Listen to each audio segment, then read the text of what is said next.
Bismillahirrahmanirrahim. Assalamualaikum warahmatullahi wabarakatuh. Alhamdulillahi rabbil alamin, alladhi arsala rasulahu bil huda wa dinil haqq liyudhhirahu 'ala ad-dini kullihi wa kafa billahi shahida. Asyhadu an la ilaha illallah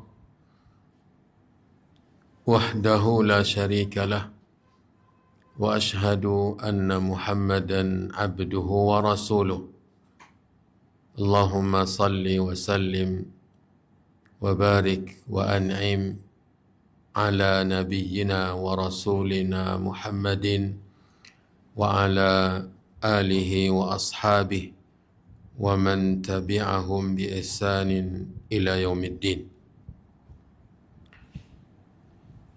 Amma ba'du, Allahumma la ilma lana illa ma 'allamtana wa 'allimna ma yanfa'una wa zidna ilma innaka antal alimul hakim.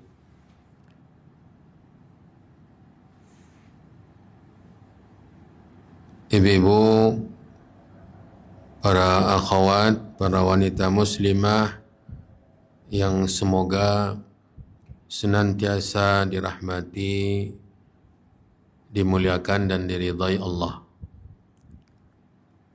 Alhamdulillah, sampai saat ini kita masih menerima pemberian Allah Subhanahu wa taala berupa nikmat-nikmat yang sangat banyak. Tidak mungkin kita mampu menghitungnya.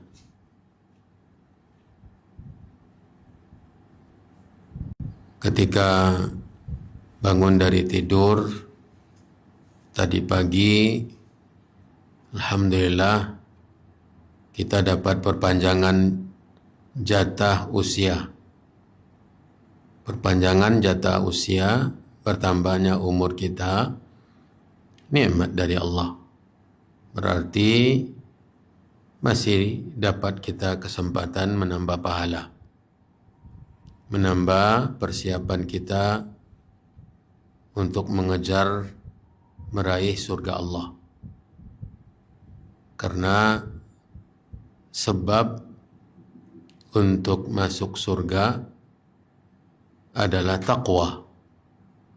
Dan taqwa definisinya adalah melakukan ketaatan kepada Allah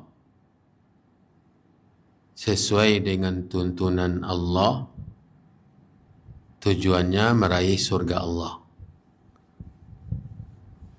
Taqwa meninggalkan durhaka, dosa, maksiat terhadap Allah sesuai dengan apa yang diatur oleh Allah, karena kita tidak mampu atau karena kita tidak mungkin bisa untuk berada di neraka.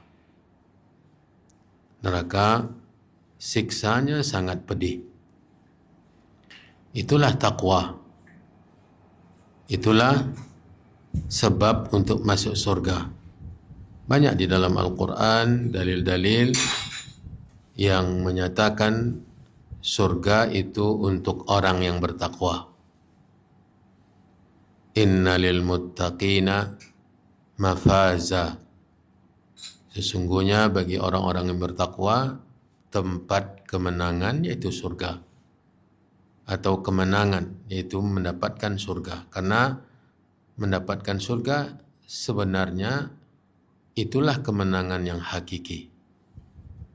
Allah juga berfirman ketika memerintahkan kita orang-orang beriman berlomba-lomba meraih ampunan dan surga. Kata Allah, surga itu disediakan untuk orang-orang yang bertakwa. Uiddat lil muttaqin.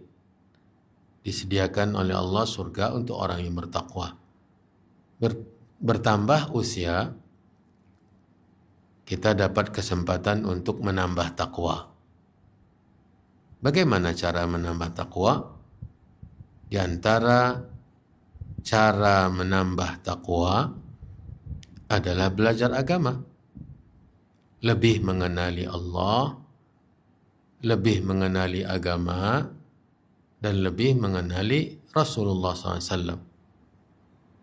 Semakin kenal seseorang kepada Allah, maka akan semakin tinggi tingkat takwanya. Kata para ulama, man kana billahi a'raf kana lahu akhwaf. Man kana billahi a'raf kana lahu akhwaf. Siapa yang semakin kenal, semakin berilmu tentang Allah, maka akan semakin takut dia kepada Allah. Jadi ibu-ibu, ditambah usia kita, berarti kita diberi kesempatan untuk meningkatkan takwa.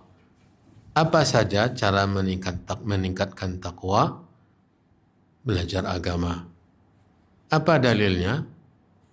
Itu tadi Allah para ulama mengambil dari firman Allah perkataan tadi. Siapa yang semakin berilmu tentang Allah, semakin naik tingkat takwanya.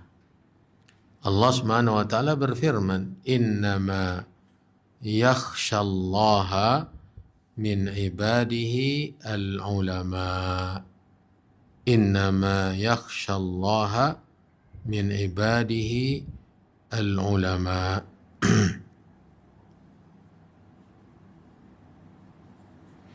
Di surat Fatir, di surat Fatir ayat 28, itu dalilnya bahwa belajar agama meningkatkan takwa. Belajar agama meningkatkan takwa kita kepada Allah. Kemudian ibu-ibu, rasa syukur kita juga atas nikmat Allah ketika modal dari umur kita ini adalah modal dari kesuksesan seorang hamba adalah umurnya, waktu yang diberikan oleh Allah. Itu modal kesuksesan. Makanya yang tidak mempergunakan modal kesuksesan tersebut dengan sebaik-baiknya merugi. Saya ulangi, orang yang tidak mempergunakan modal kesuksesan itu dengan sebaik-baiknya, dia merugi. Dari mana ini didapatkan? Ya dari Al-Quran. Allah Subhanahu wa taala berfirman, "Wal 'asri innal insana lafi khusrin." Wal 'asri innal insana lafi khusrin. Demi masa. Allah bersumpah dengan waktu. Demi waktu. Sesungguhnya manusia benar-benar berada dalam kerugian. Jadi waktu tersebut yang membuat dia rugi ketika tidak dipergunakan untuk beriman, untuk beramal saleh, untuk saling menasihati di atas kebenaran, untuk saling menasihati di atas kesabaran, rugi. Bila tidak dipergunakan umur untuk 4 faktor tadi, maka seperti yang dinyatakan oleh Allah, manusia benar-benar berada di dalam kerugian. Alhamdulillah, nikmat Allah kepada kita, umur kita ini masih dimudahkan oleh Allah kita gunakan untuk untuk proses menaikkan iman, mengenali iman, ya, kemudian untuk beramal saleh. Untuk beramal, di antara amal saleh adalah talabul ilmi, menuntut ilmu agama. Ibu-ibu yang dirahmati dan dimuliakan oleh Allah, yang kedua, setelah kita mengingatkan tentang syukur terhadap nikmat Allah tadi, kita juga mengingatkan tentang kesempatan yang dibukakan oleh Allah kepada kita untuk memperbanyak salawat. Dari mana itu kesempatan didapatkan? Didapatkan kesempatan banyak bersalawat ini adalah dibimbing kita, diarahkan kaki kita menuju majelis ta'lim. Duduk di halaqah atau di tempat-tempat pengajian agama. Apa hubungannya dengan salawat? Karena bila ada pengajian, maka sudah tentu yang akan diperbincangkan adalah tuntunan, arahan syariat agama yang diturunkan oleh Allah kepada Nabi alaihi salatu wassalam.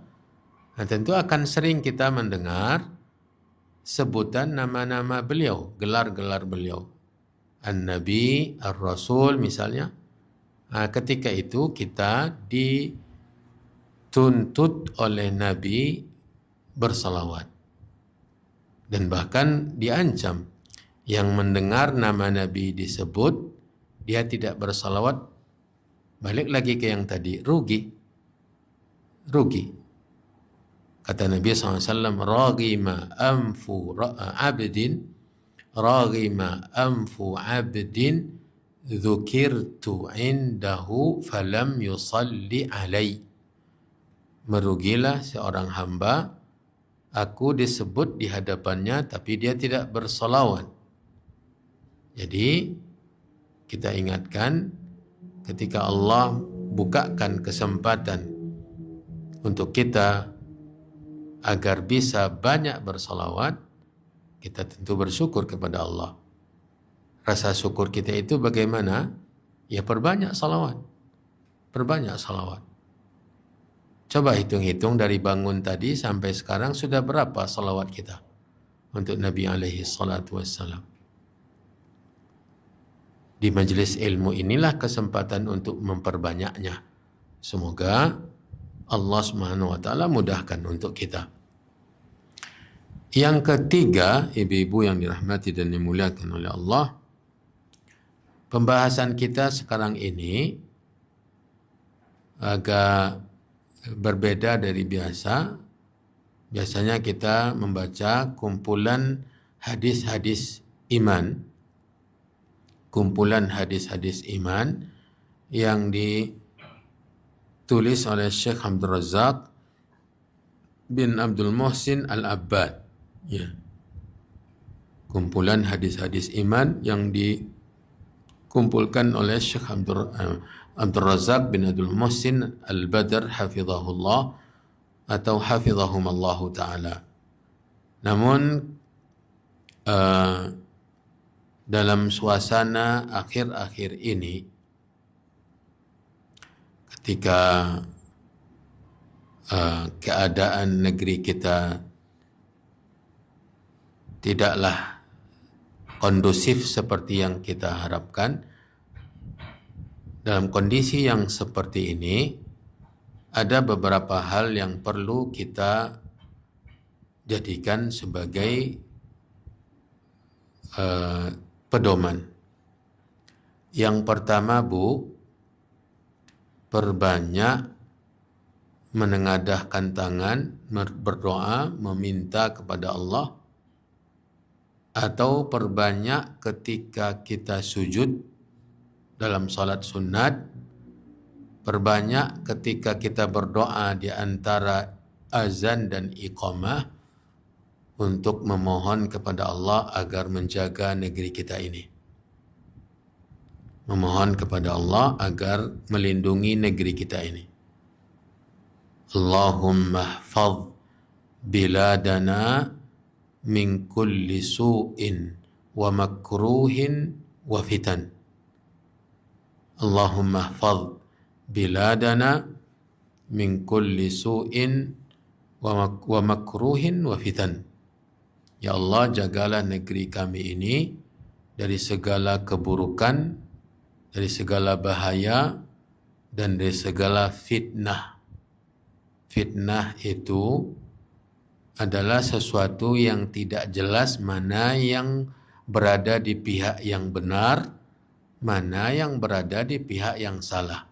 Semua mengaku bahwa dia berada di pihak yang benar. Yang satu lagi mengatakan dia yang di pihak yang benar. Dia bertindak benar. Yang satu lagi mengatakan dia yang bertindak benar. Ketika kedua-dua yang mengaku bertindak dengan tindakan yang benar, ya, kemudian mereka berdua bertikai, ini fitnah. Kita perbanyak berdoa, meminta kepada Allah. Kemudian doanya juga, Allahumma aminna fi awtanina. Allahumma aminna fi awtanina. Ya Allah, berilah kami rasa aman di negeri-negeri kami. Itu doanya. Allahumma aminna fi awtanina. Ya Allah, beri kami keamanan di negeri-negeri kami. Sudah? Wa aslih a'immatana wa wulata umurina. Wa aslih a'immatana wa wulata umurina. Dan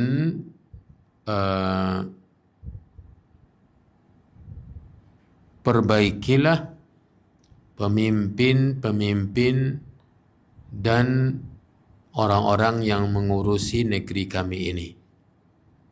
Wa aslih a'immatana wa wulata umurina. Wa waffiq imamana wa naibahu likulli khairin wa salahin lira'ayahum.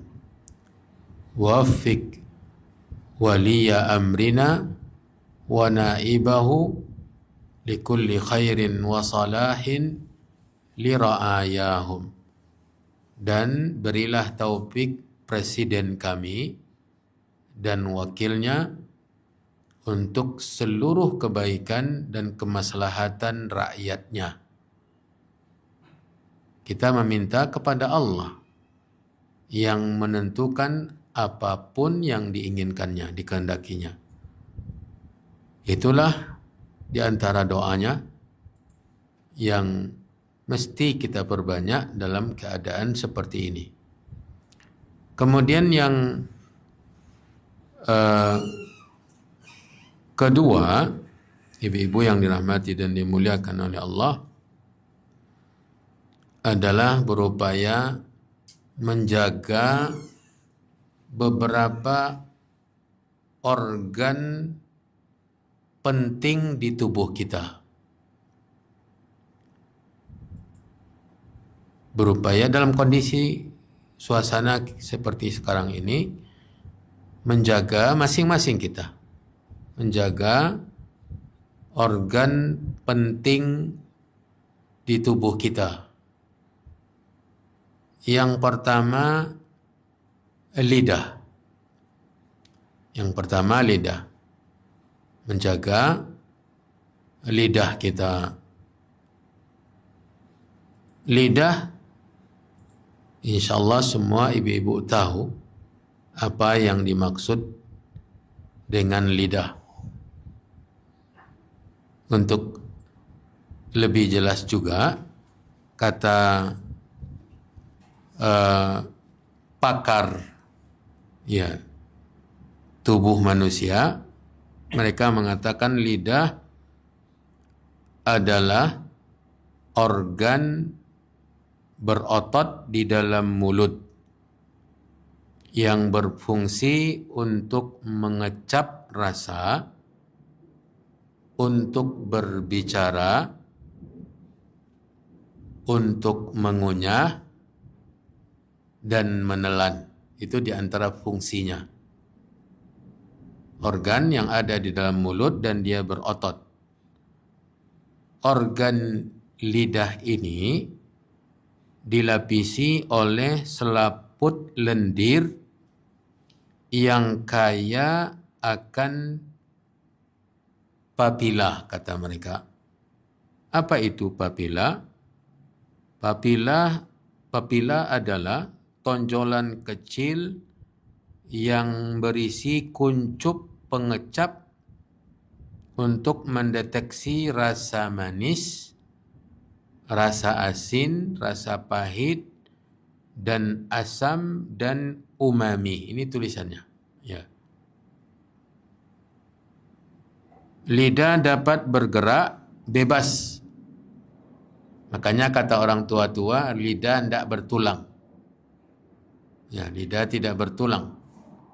Lidah dapat bergerak bebas ke berbagai arah karena terdiri dari otot-otot yang saling terkait dan memiliki banyak saraf. Ini sebagian atau cuplikan dari apa itu lidah. Apa itu lidah? Ternyata dia kecil dan sangat penting dari organ-organ tubuh kita. Maka lidah ini karena dia sangat penting dan dia merupakan nikmat yang besar dari nikmat-nikmat yang Allah berikan kepada kita. Ya, nikmat yang besar di antara nikmat-nikmat yang besar yang Allah berikan ke kita. Allah berfirman di surat Al-Balad. Allah berfirman di surat Al-Balad, alam naj'al lahu ainain, alam naj'al lahu ainaini wa lisanan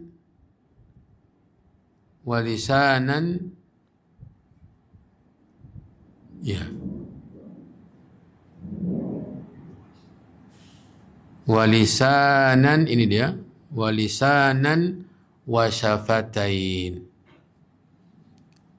Tidakkah kami telah beri mereka, tidakkah kami telah menjadikan untuk dia, maksudnya kita manusia, ainaini, dua mata, ini nikmat mata juga luar biasa, walisanan dan nikmat lidah, wa syafataini dan nikmat dua bibir. Dan nikmat dua bibir. Ini yang ada di wajah kita ini, ibu-ibu. Yang ada di wajah kita disinggung oleh Allah nikmat-nikmat penting, vital. Kita sangat membutuhkannya. Yang pertama nikmat penglihatan. Nikmat mata. Alam naj'al lahu ainaini. Kemudian yang kedua, gabungan dari dua organ. Yang pertama lidah, kemudian yang kedua dua bibir. Lidah dan dua bibir ini perannya dalam berbicara, dalam aktivitas kita berbicara sangat penting. Ya, lidah dan dua bibir. Karena tanpa lidah tidak bisa berbicara. Bila tidak ada lidah, maka kita tidak bisa berbicara. Karena sarana berbicara yang diberikan oleh Allah kepada manusia adalah lidah. Makanya banyak huruf-huruf lidah. Ya. Bahkan ketika lidah itu ada, tapi tetapi perannya dalam mengungkapkan atau mengucapkan sebagian huruf tidak sempurna, maka terdengar tidak normal, seperti orang yang cadal tidak bisa mengucapkan R. Ya, lidahnya ada, tapi tidak bisa mengucapkan kata R. Itu sudah terdengar di telinga kita tidak normal. Nah, itu merupakan ketentuan Allah Subhanahu wa taala. Apalagi kalau tidak ada lidah. Bagaimana kita mengucapkan huruf R, huruf lam, ya, dan yang lain-lain. Banyak huruf-huruf yang berhubungan dengan lidah. Huruf sin juga, huruf S, ya. Kemudian nikmat dua bibir ini luar biasa. Makanya ada makhraj huruf Arab itu, huruf hijaiyah itu ada asyafatan, dua bibir. Ya, dua bibir. Makanya ketika satu dari dua bibir ini ada kekurangan, mohon maaf, itu kita bukan untuk melecehkan, tetapi di luar kenormalan yang diberikan oleh Allah, misalnya terbelah bibir bagian bawah atau dalam istilahnya sumbing, maka akan berpengaruh kepada beberapa huruf dan bahkan kepada suara. Dari sinilah ibu-ibu kita melihat betapa besarnya nikmat lidah dan dua bibir. Betapa besarnya nikmat lidah dan dua bibir. Itu dalam konteks berbicara saja. Dalam konteks berbicara. Kalau kita lanjutkan atau kita tambahkan nikmat perbuatan, tindakan-tindakan yang lain seperti merasa. Bila tidak ada lidah, kita tidak akan bisa merasakan mana makanan yang asin, mana yang manis, mana yang pahit, ya, mana yang asam, karena yang merasakan itu lidah. Yang merasakan lidah di alat perasa. Dan tempat merasa berbagai jenis rasa tadi itu juga tidak sama. Dari satu lidah yang diberikan oleh Allah kepada kita, itu bagian atau lahan untuk merasakan rasa manis, untuk merasakan rasa pahit, untuk merasakan rasa asam, untuk merasakan rasa pedas, itu tidak sama lahannya di lidah kita. Makanya makhraj huruf pun itu bukan semua lidah itu sama makhrajnya. Ada yang di tengah-tengah lidah, ada yang di ujung lidah, ada yang di ujung lidah. Ada nanti ujung lidah itu ditempelkan di pangkal gigi yang bagian atas. Ya. Subhanallah, luar biasa. Besarnya nikmat lidah dan bibir ini diberikan oleh Allah kepada kita. Yang mungkin kita tidak terlalu mendalami atau tidak terlalu peduli. Yang penting ada, itu saja. Dan kita tidak pernah mencoba untuk merasa-rasa betapa perlunya kita kepada dua organ tadi. Ya. Ibu-ibu yang dirahmati dan dimuliakan oleh Allah, terkait dengan organ lidah ini, dalam agama kita banyak sekali dalil-dalil yang mewajibkan kita untuk menjaganya. Dari Al-Quran, ya. Dari Al-Quran, surat Qaf.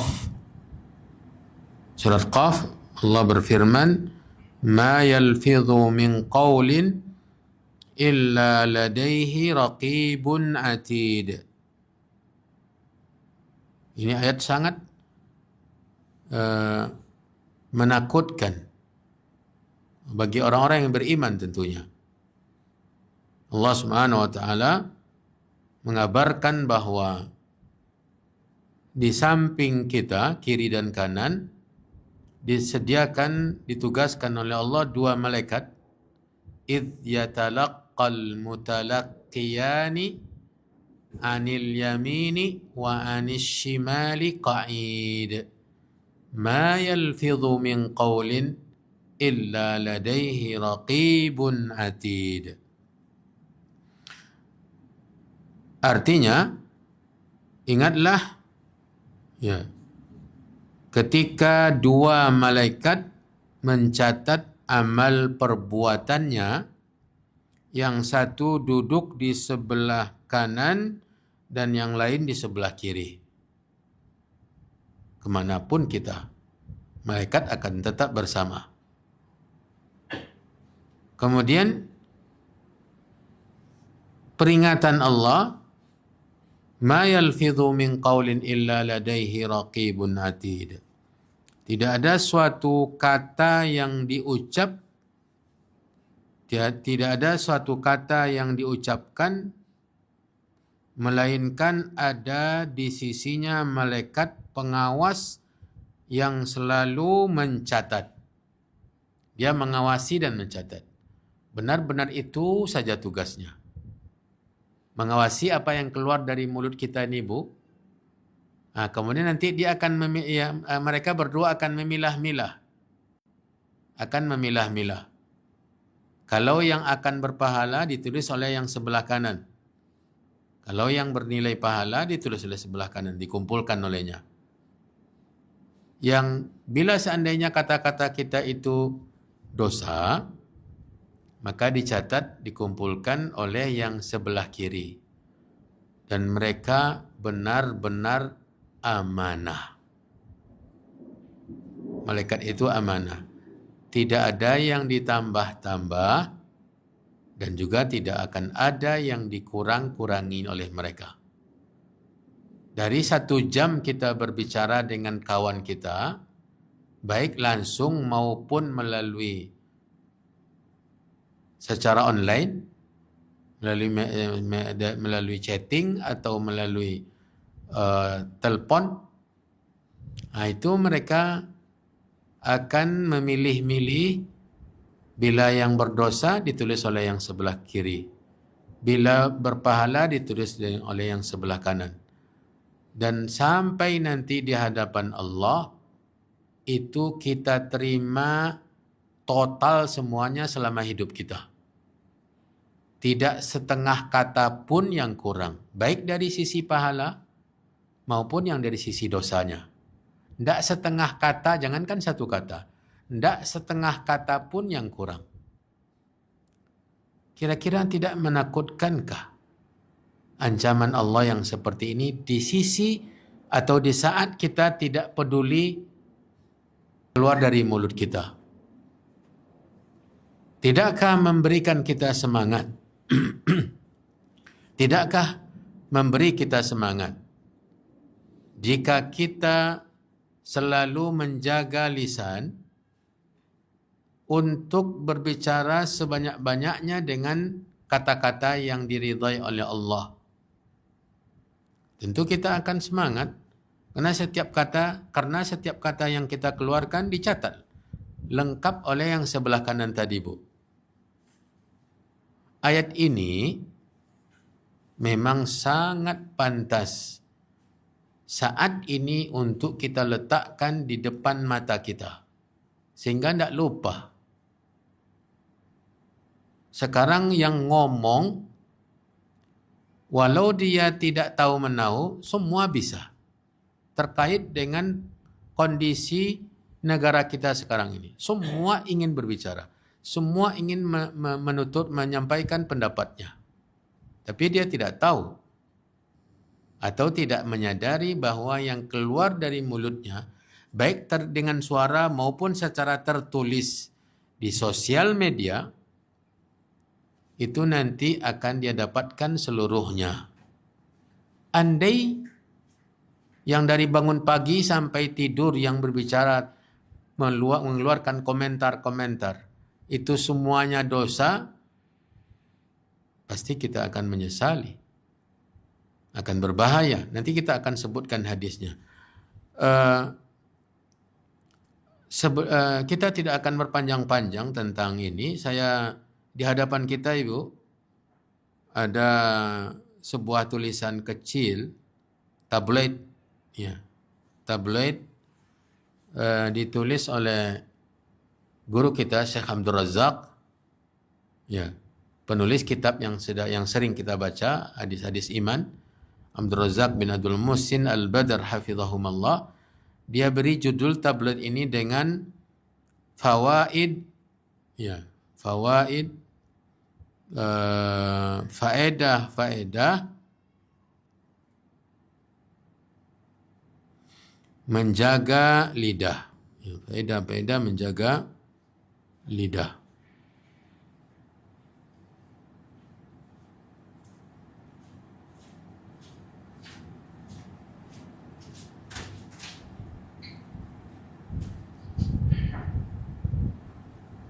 Ini faedah, ya, yang belajar bahasa Arab ini jamak ini. Ini adalah dalam bentuk jamak, ya, dalam bentuk jamak. Sementara mufradnya adalah faidatun. Mufradnya faidatun, ya.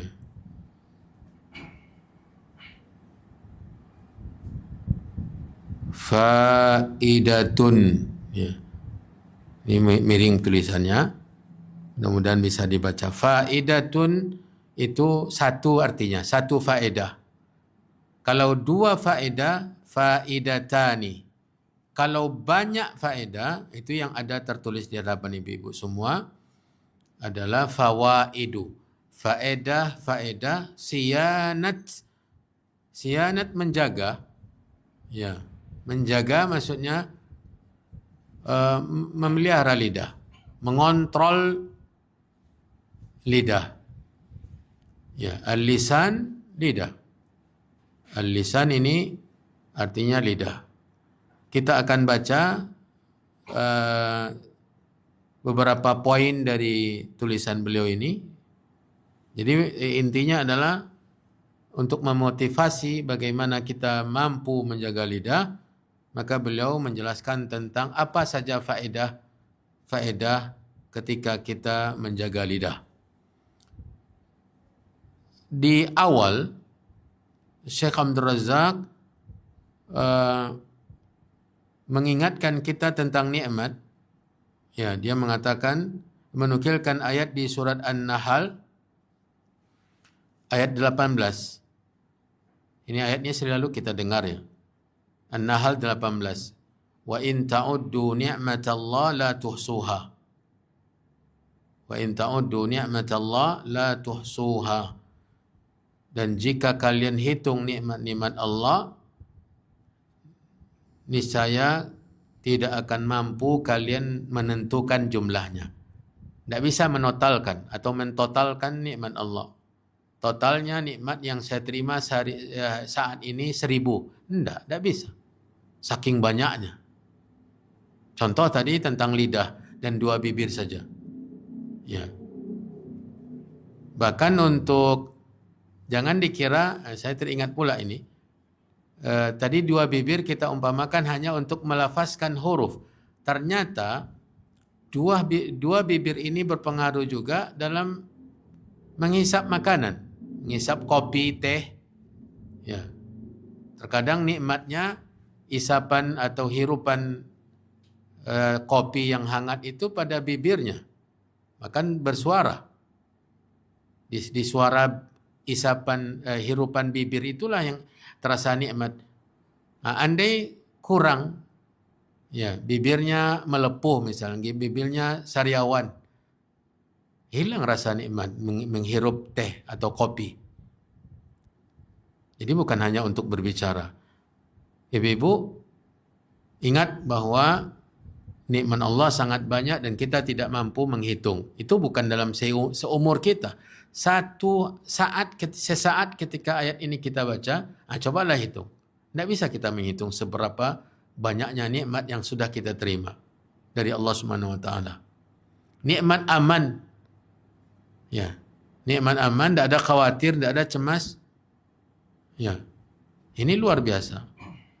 Kemarin sempat ada isu, tidak tahu apa benar atau tidak, ketika ada isu-isu demo di Kota Pekanbaru ini, kita sudah share sana share sini, apakah sekolah libur atau tidak. Ya, karena khawatir nanti akan terhambat, akan terdampak. Subhanallah. Nikmat aman, nikmat tentram, ini luar biasa. Makanya Allah ingatkan bahwa aman itu nikmat.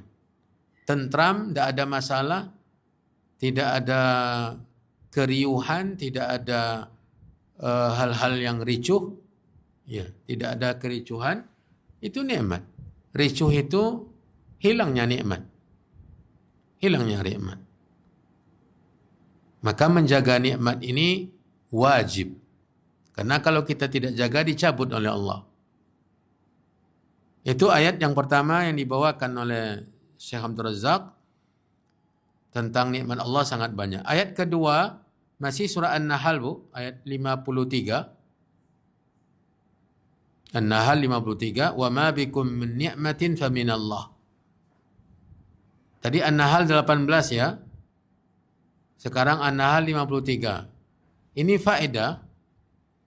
Surat An-Nahl, An-Nahl apa artinya? An-Nahlu apa artinya? Lebah. An-Nahl lebah.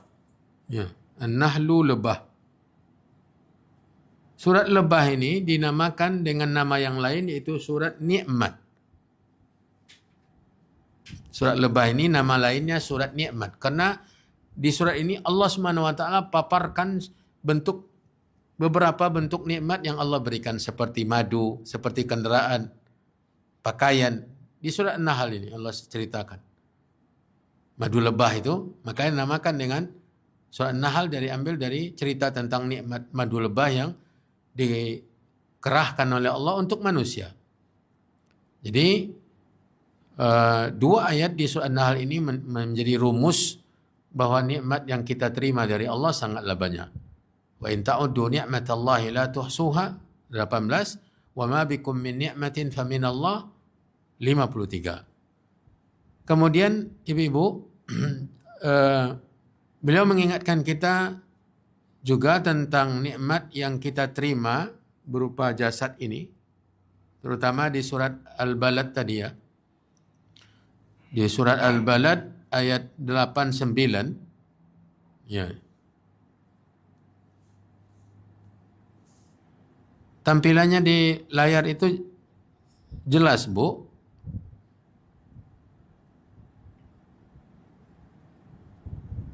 Ini dia.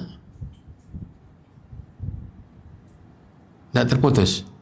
Nah, ini dia di hadapan ibu semua. Alam naj'al lahu ainaini wa lisanan wa syafataini. Ini contoh nikmat di organ tubuh kita yang diberikan oleh Allah. Padahal sebenarnya semua dari ujung rambut ke ujung kaki, ke ujung kuku kaki kita, itu semuanya nikmat.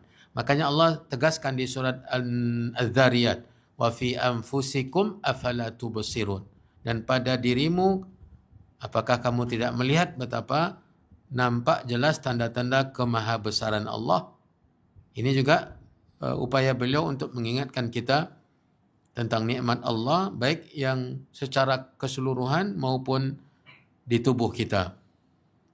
Di antara bentuk, ini catatan berikutnya dari kitab ini, di antara bentuk mensyukuri nikmat Allah adalah mensyukuri nikmat lisan dan nikmat dua mata. Ya. Di antara mensyukuri nikmat lisan dan nikmat dua mata adalah mempergunakan lisan dan dua mata itu pada ketaatan untuk Allah. Gunakan mata untuk mentaati Allah. Maksudnya apa ini? Ya, untuk melihat apa yang diridhai dan dicintai oleh Allah. Jangan melihat apa yang dibenci oleh Allah. Jangan gunakan mata itu yang membuat kita dimurka oleh Allah. Lihat apa yang membuat Allah ridha ke kita. Semakin banyak kita melihat apa yang membuat Allah ridha, semakin berkah mata kita. Semakin membuat kita mudah beribadah. Ibu-ibu mungkin selalu mendengar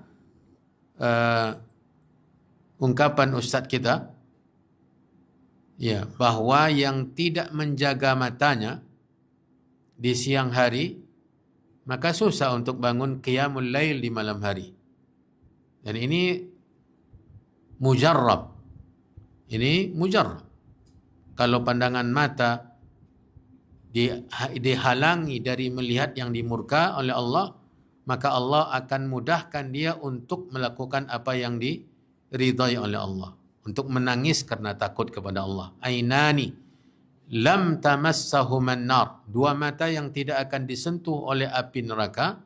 Ainun bakat min khasyatillah, mata yang menangis karena khasyatullah, karena takut kepada Allah. Wa ainun batat fi sabilillah, dan mata yang bergadang di jalan Allah, seperti salat malam atau menjaga keamanan negeri kaum muslimin yang dilakukan oleh para tentara-tentara kaum muslimin. Jadi gunakan lisan, gunakan mata untuk mentaati Allah. Ini merupakan syukur nikmat mata dan nikmat lidah.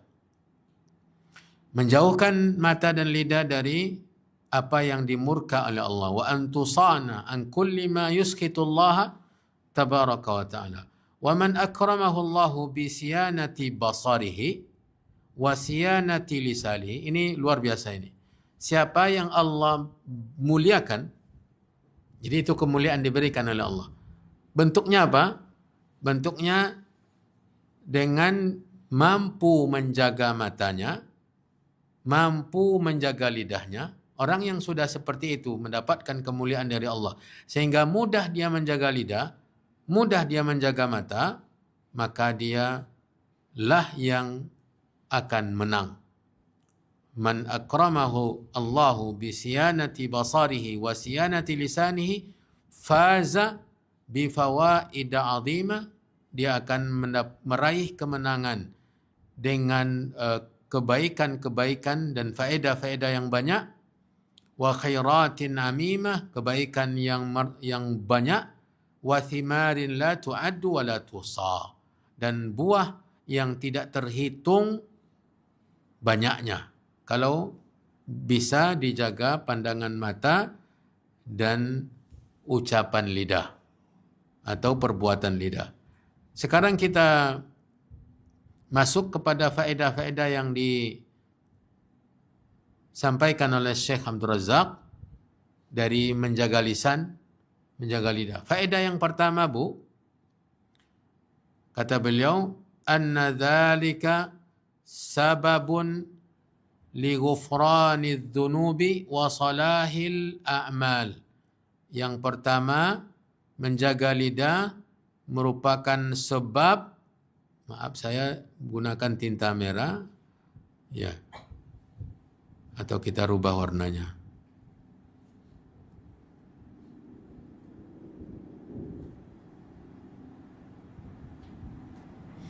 Yang pertama, menjaga lidah merupakan sebab diampuni dosa. Ini luar biasa. Diampuni dosa-dosa. Ya. Kemudian diterima atau soleh, ya, atau diterima amal ibadah. Ya, diterima amal ibadah. Itu yang pertama faedahnya. Catat baik-baik, Bu. Semoga dengan mengetahui faedah menjaga lisan berupa sebab diampuni dosa-dosa kita dan sebab amal-amal kita menjadi amal saleh atau diterima oleh Allah, ya, sehingga kita berupaya maksimal total untuk menjaga lidah. Ini berdalil dengan Al-Quran surat Al-Ahzab. Al-Quran surat Al-Ahzab ayat 70-71. Surat sekutu. Al-Ahzab sekutu yang Allah Subhanahu wa taala ceritakan di dalamnya tentang perang Khandaq. Perang Khandaq di mana orang-orang kafir bersekutu dengan orang Yahudi memerangi kaum muslimin. Maka dinamakan dengan Al-Ahzab. Di ayat 70-71 Allah mengingatkan kita untuk menjaga lisan. Orang yang beriman. Ya ayyuhalladzina amanu ittaqullah wa qulu qawlan sadida. Ini dia dalilnya. Wa qulu qawlan sadida. Wahai orang-orang yang beriman, takutlah kalian kepada Allah. Ittaqullah. Sekarang ini kita panggil orang-orang beriman. Wahai kaum muslimin, ittaqullah, takutlah kalian kepada Allah Subhanahu wa taala. Jaga lidah, jaga kata-kata, jaga ucapan, jangan sembarangan ngomong. Karena satu kata saja ketika keluar tanpa kita pedulikan akan membuat kehancuran dan bencana yang besar. Ya. Makanya Allah firmankan di sini, wa qulu qawlan sadida. Takutlah kalian kepada Allah dan ucapkanlah kata-kata yang benar. Qulu qawlan sadida. Katakanlah kata-kata yang benar. Ucapkanlah kata-kata yang lurus. Yang benar di sini tentu yang dituntun oleh agama.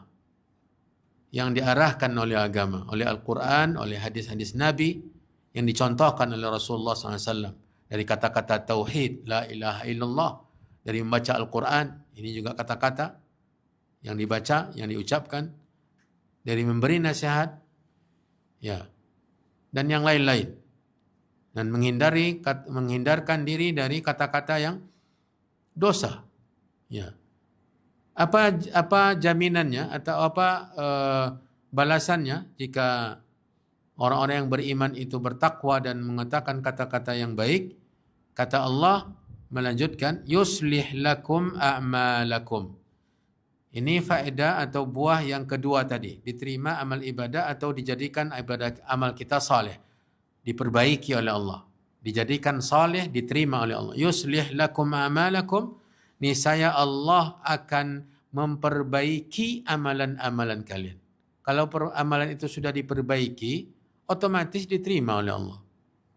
Ya. Dan amalan kita kan tidak ada yang sempurna. Tidak ada yang sempurna. Nah, kekurangan-kekurangan itu nanti diperbaiki oleh Allah. Ya. Dan dijadikan amal yang makbulah. Yang kedua, wa yaghfir lakum dunubakum. Niscaya Allah ampuni kalian dari dosa-dosa kalian. Itu apa sebabnya? Sebabnya bertakwa dan menjaga lisan. Berkata dengan kata-kata yang baik. Yang kedua, faedah menjaga lisan yang kedua, Bu, adalah anna fi zalika dhamanan lil abdi min dukhulil jannah. Ini luar biasa. Ini sangat luar biasa. Menjaga lidah memberi jaminan masuk surga. Menjaga lidah memberi jaminan masuk surga.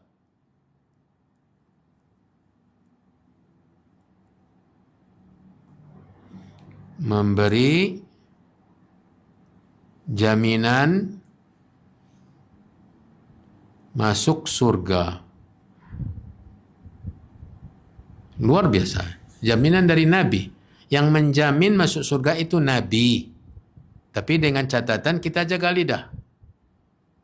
Kita jaga lidah. Dan ini diutarakan oleh Nabi dalam sebuah hadis yang diriwayatkan dari Sahal ibnu Sa'ad As-Sa'idi radhiyallahu an. Sahal ibnu Sa'ad As-Sa'idi radhiyallahu an, Nabi SAW bersabda, "Man yadmanu li ma baina lihyaihi wa ma baina rijlaihi admanu lahul jannah." Hadis riwayat Bukhari. Hadis riwayat Bukhari dari sahabat Sahal bin Sa'ad radhiyallahu an. Barang siapa yang memberi kepadaku jaminan untuk menjaga apa yang terletak di antara dua jenggotnya, maksud jenggot yang pertama kumis, kemudian jenggot yang kedua yang ada di dagu, bulu yang tumbuh di dagu. Apa yang ada di antara dua bulu tersebut? Mulut, lidah. Ya, ini yang berhubungan dengan bab kita. Man yadmanu li ma baina lihyai, siapa yang bisa memberi jaminan untuk terjaganya apa yang ada di antara dua bulu tadi, yaitu kumis dan jenggot, dan memberi jaminan untuk menjaga ma baina rijlaihi, apa yang ada di antara dua kakinya, yaitu kemaluan, admanu lahul jannah. Kata Nabi, saya jamin untuknya surga. Ini luar biasa, Bu. Dan memang susah menjaga lidah. Mungkin menjaga kemaluan, menjaga kehormatan, kesucian, tidaklah sesulit menjaga lidah. Karena lidah ini penyakit semua. Bahkan orang yang beragama pun, orang yang multazim beragama, lama mengaji, itu juga terkadang susah menjaga lidah. Mungkin kepada kawan-kawannya dia berlemah lembut. Kepada kawan-kawan di luar sana, dia luar biasa lidahnya. Tapi kepada suami, kepada istrinya, kepada anak-anaknya, kepada pembantunya, kepada orang-orang bawahannya, dia tidak bisa menjaga lidah. Sebentar-sebentar teriak, sebentar-sebentar menyumpah, sebentar-sebentar keluar nama-nama binatang. Ini tidak mungkin dapat jaminan dari Nabi untuk masuk surga. Ini jaminannya, ini domannya, yaitu Nabi memberi jaminan surga bagi yang mampu menjaga dua benda atau dua organ tadi, mulut atau lidah dan juga kemaluannya. Yang ketiga, Bu, faedah yang ketiga dari menjaga lisan, kata Syekh Abdul Razak, adalah an-najah, keselamatan. An-najah, keselamatan.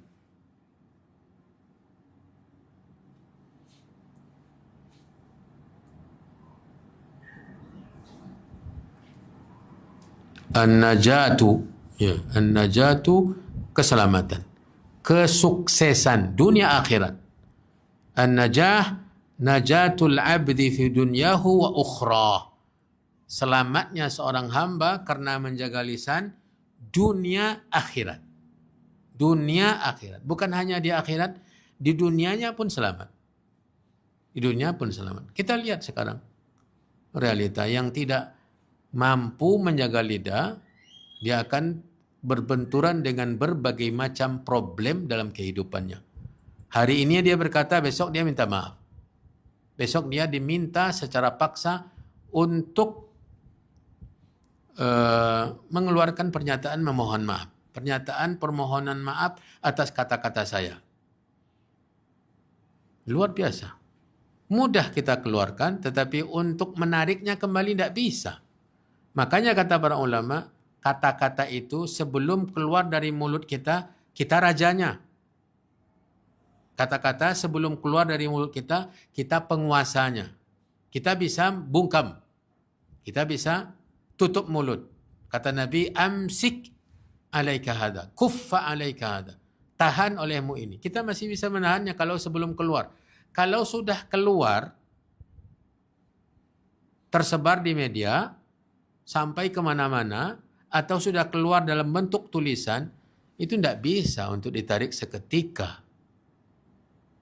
Makanya yang harus kita lakukan adalah klarifikasi, permohonan maaf, saya tidak sengaja, saya khilaf, saya begini, saya begini.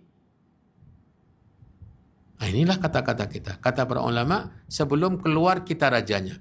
Kalau dia sudah keluar, dia yang merajai kita. Dia yang membuat kita harus menghina-hina, menghibah-hibah, meminta maaf, memohon, bahkan membayar konsekuensinya, bahkan bisa jadi di penjara.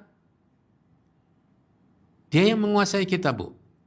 Maka menjaga lidah keselamatan. Buat moto ini, menjaga lidah keselamatan.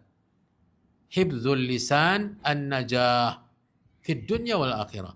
Ini berdasarkan dalil, ya, hadis yang diriwayatkan oleh Imam At-Tirmidzi dari Uqbah ibn Amir radhiyallahu an, qala qultu ya Rasulullah man najah. Uqbah ibn Amir radhiyallahu anhu, sahabat Nabi, pernah bertanya kepada Nabi, ya Rasulullah man najah. Wahai Rasulullah, bagaimana cara saya selamat? Bagaimana cara saya selamat? Ini menunjukkan bahwa para sahabat itu salah satu dari keistimewaan mereka, semuanya ingin mencari jalan keselamatan dan menerapkan dalam kehidupan, bukan hanya sekadar teori. Mereka benar-benar berusaha. Saya teringat Aus ibn Samit, ya, saudaranya Ubadah bin Samit, sahabat Nabi. Kedua-duanya sahabat Nabi, kakak beradik. Aus bin Samit ini, kalau saya tidak salah, ketika turun firman Allah di awal awal surat Al-Hujurat, ya ayyuhalladzina amanu la tarfa'u aswatakum fawqa sawtin nabi wa la tajharu lahu bil qawli ka jahri ba'dikum li ba'din an tahbata a'malukum wa antum la tash'urun. Wahai orang beriman, jangan kalian tinggikan suara kalian di atas suara Nabi. Jangan kalian keraskan suara kalian. Terhapus amalan kalian, kalian tidak sadar. Ancamannya dihapus amalan ibadah. Aus ini suaranya keras. Bicaranya dengan orang lain dengan suara keras. Memang itu pembawaannya. Ketika ayat ini turun, dia tidak mau keluar dari rumahnya. Dia tidak mau berjumpa dengan Nabi. Beberapa solat Nabi SAW tidak melihat dia. Biasanya dia lihat juga. Nampak olehnya. Beberapa kali solat dan bahkan beberapa hari dia tidak nampak Aus lagi. Lalu dia bertanya, ada apa yang terjadi pada beliau? Kata salah seorang sahabat, saya akan cari tahu ya Rasulullah. Maka dia datang ke rumahnya. Dilihatnya di rumahnya sedang, didapatinya dia sedang dengan raut wajah yang sangat bersedih dan ketakutan. Ditanya oleh orang yang datang ini, apa yang terjadi padamu? Lalu dia mengatakan, saya khawatir saya dihapus amal ibadah saya oleh Allah karena suara saya keras. Dan saya tidak bisa berjumpa dengan Nabi lagi. Karena setiap kali berjumpa pasti suara saya lebih keras dan lebih tinggi dari dia. Lalu saya khawatir masuk neraka. Atau saya masuk neraka. Itulah statement atau kekhawatirannya dan disampaikan kepada Rasulullah SAW. Nabi SAW mengatakan kepada yang datang ke rumahnya tadi, datang ke rumahnya kembali dan sampaikan bahwa dia masuk surga.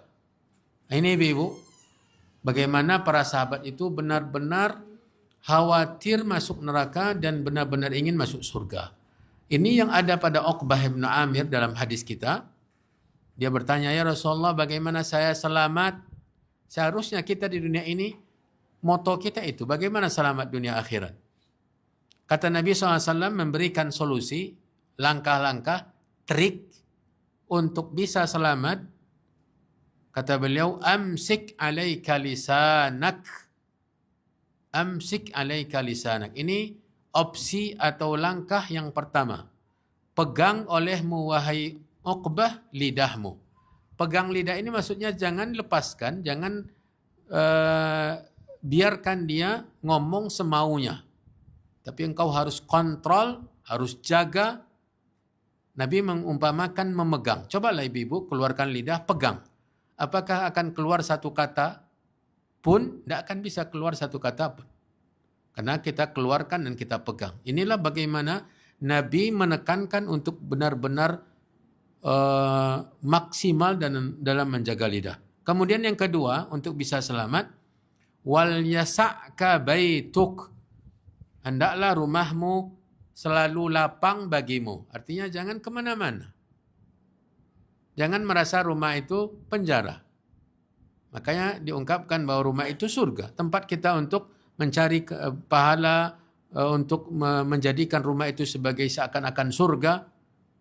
Rasa kasih sayang dan cinta yang ada di dalam rumah tersebut antara penghuninya. Kemudian wabki ala khati'atika. Ini yang ketiga, dan tangisilah kesalahan-kesalahanmu. Maksudnya bertaubat, meminta ampun kepada Allah Subhanahu wa taala. Ini dalil bahwa menjaga lisan adalah keselamatan. Yang pertama, dalil yang pertama. Dalil yang kedua, hadis Abdullah bin Amr radhiyallahu anhuma, qala Rasulullah sallam, ya, diriwayatkan oleh Imam Tirmidzi dan disahihkan oleh Al-Albani, kata Nabi, dan ini singkat hadisnya, Bu. Tinggal dihafal dan mudah sekali. Man somata naja. Man somata naja. Saya ulangi, man somata naja. Siapa yang membiasakan diam, maka dia selamat. Bukan diam, tak mau berbicara dengan siapapun juga. Bukan itu. Bukan itu maknanya. Maksudnya bagaimana dia menjaga lidahnya. Berbicara kapan berpahala saja. Berbicara kapan tidak berdosa. Kalau sudah berdosa, dia menjaga dan dia diam. Ya, makanya Nabi mengatakan, kalau tidak bisa mengeluarkan kata-kata yang berpahala, diam. Maka selamat. Man samata naja. Sudah berapa faedahnya? 3. Yang keempat, Bu. Sudah habis waktunya ya. Ya.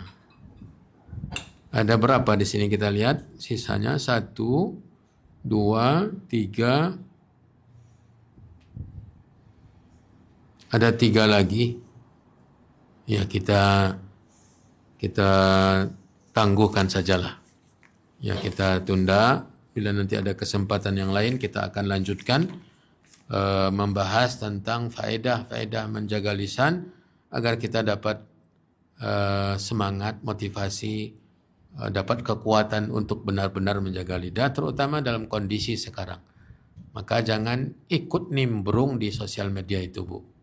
Dan untuk bisa selamat, jangan ikuti.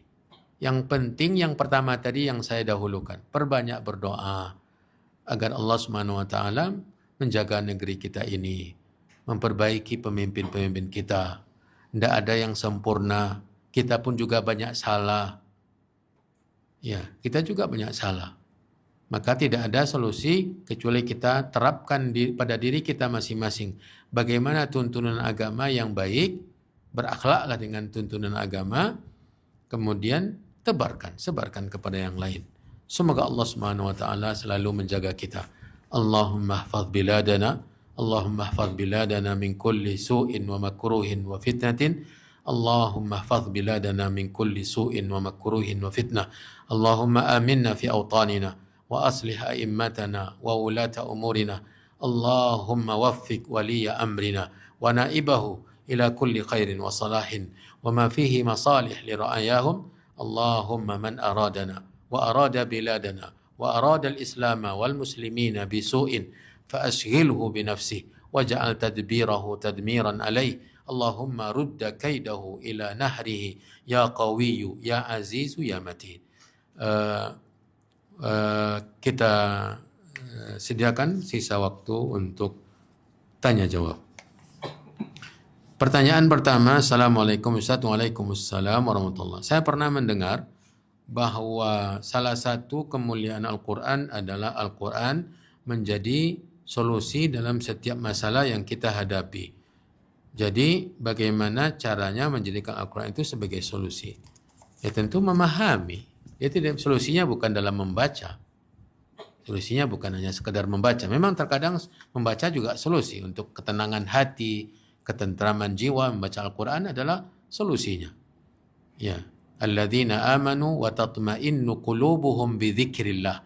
Orang beriman tenang hati mereka ketika zikir kepada Allah. Di antara zikir, menegakkan zikir kepada Allah, membaca ayat-ayat Allah.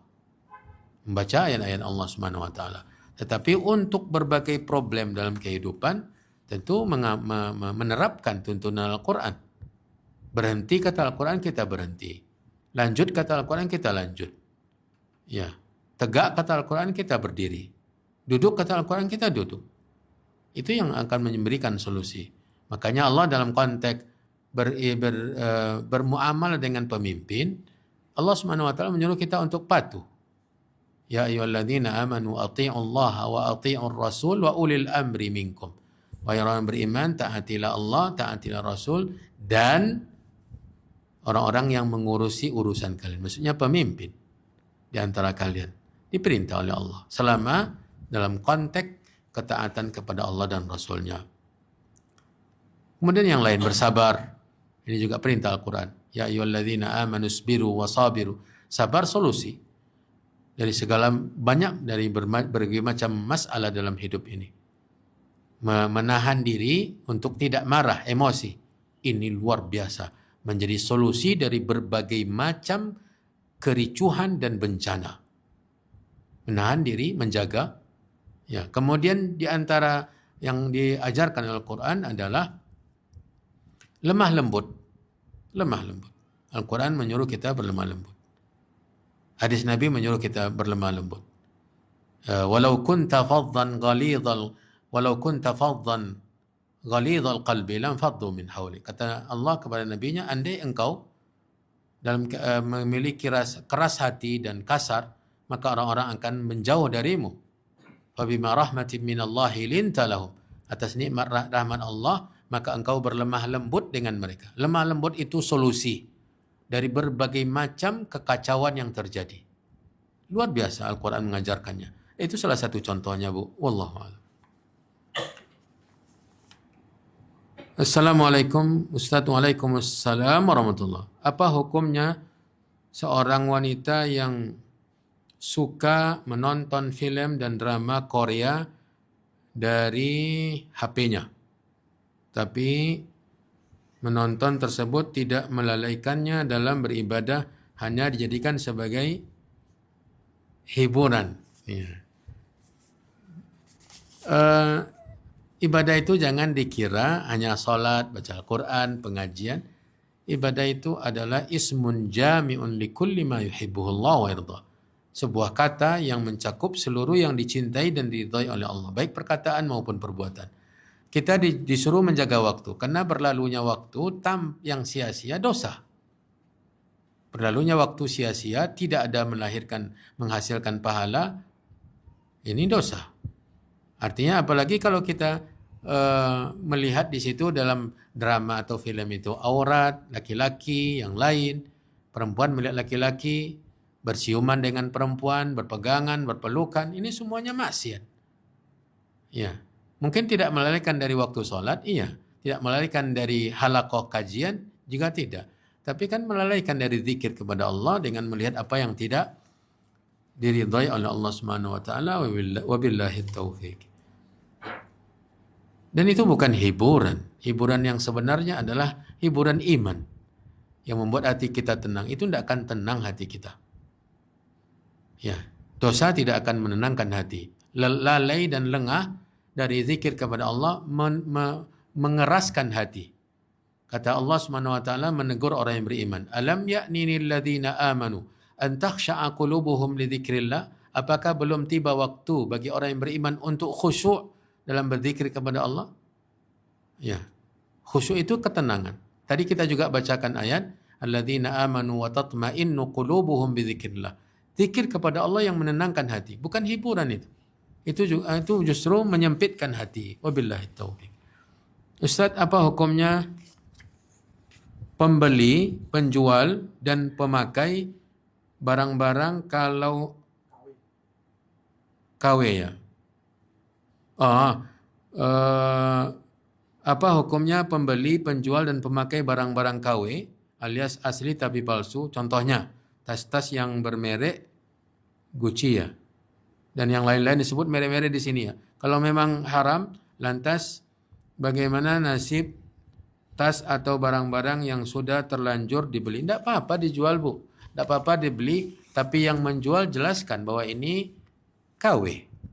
Ya, ini kau jelaskan bahwa ini bukan yang asli, bukan yang branded, bukan yang bermerek, dan harganya disesuaikan dengan kondisinya.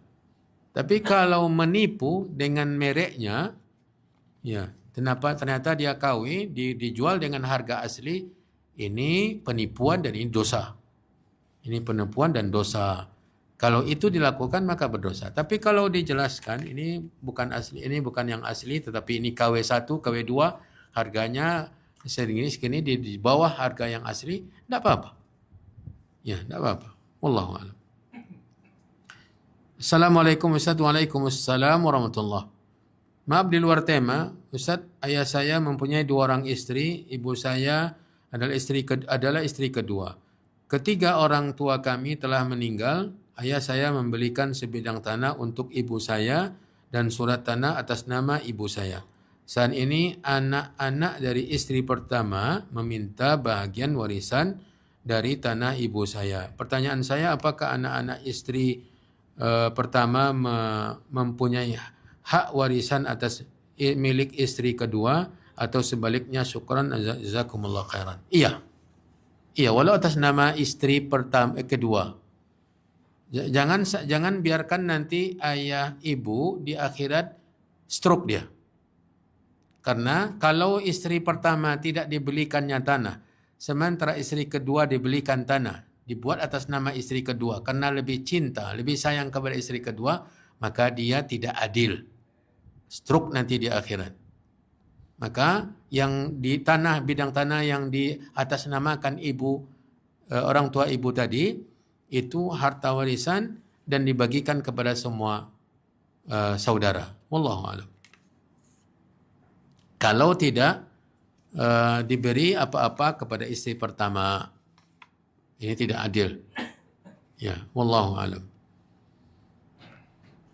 Assalamualaikum Ustaz. Waalaikumsalam warahmatullahi. Ana mau bertanya, apakah berdosa kita sama suami, kita tidur satu kamar tapi suami di tempat tidur sendiri, ana sendiri juga tapi satu kamar, karena suami kadang lama tidurnya sedangkan ana cepat tidurnya karena mau bangun malam. Ini bukan alasan. Alasan tidak sama tempat tidur. Karena bangun dan tidak bangunnya itu bukan pada tempat tidur. Ya, bukan pada tempat tidur. Kalau seperti itu nanti akan menjarak hatinya, Bu. Kalau seperti terus-menerus terpisah tempat tidur, ya suami tidur di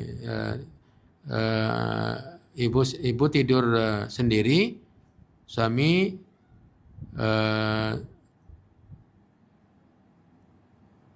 saya baca lagi, apakah berdosa kita sama suami, kita tidur satu kamar tapi suami di tempat tidur sendiri, anak sendiri juga, ya terpisahlah.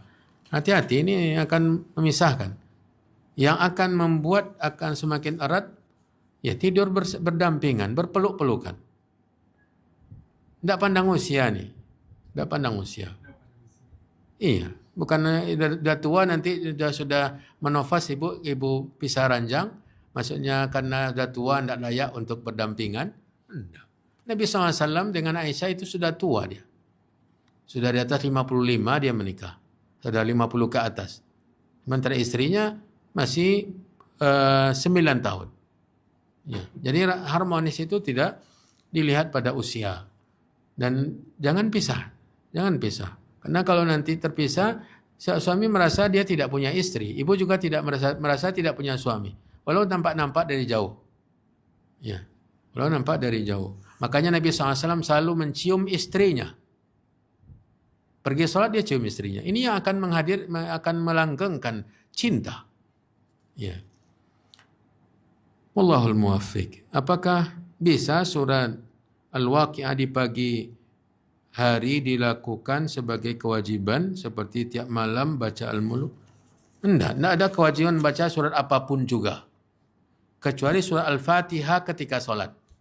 Ya, itu wajib dibaca. Kalau yang lain tidak ada. Tidak ada wajib membaca surat apapun juga. Wabillahi taufiq. Terakhir, apa hukumnya suami yang mendiamkan istri berbulan-bulan padahal dia yang selingkuh, terus dia yang mendiamkan diri? Ya. Introspeksi. Ya, introspeksi. Kembali kepada Allah. Bisa jadi itu menjadi pelajaran atau teguran bagi suami, bagi ibu. Kalau dia yang selingkuh, apa bentuk selingkuhnya? Apakah disebabkan selingkuh itu oleh kekurangan kita, tidak maksimalnya si istri melayani? Bisa jadi. Maka jangan mutlak, ini bukan membela suami ya. Mentang-mentang ustaz laki-laki, enggak. Ya, bukan ya. Jadi introspeksi kedua belah pihak, suami introspeksi, istri juga introspeksi, kembali kepada Allah. Tidak ada solusi lebih daripada kembali kepada Allah Subhanahu wa taala. Kembali bertakwa kepada Allah. Makanya di surat perceraian itu Allah beberapa kali mengingatkan tentang keutamaan takwa.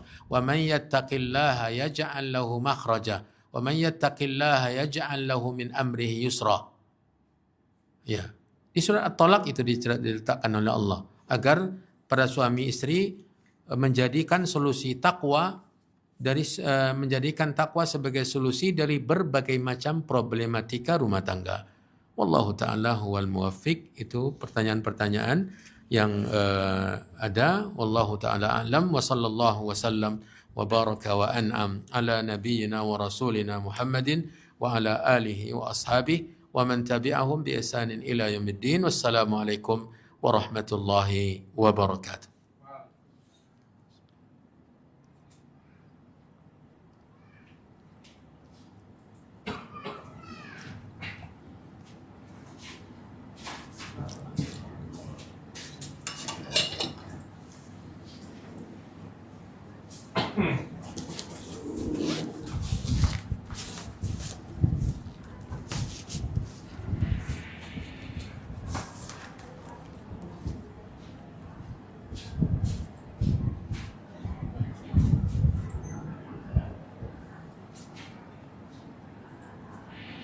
Waalaikumsalam warahmatullahi wabarakatuh. Afwan, tadi sudah kajian di BS ini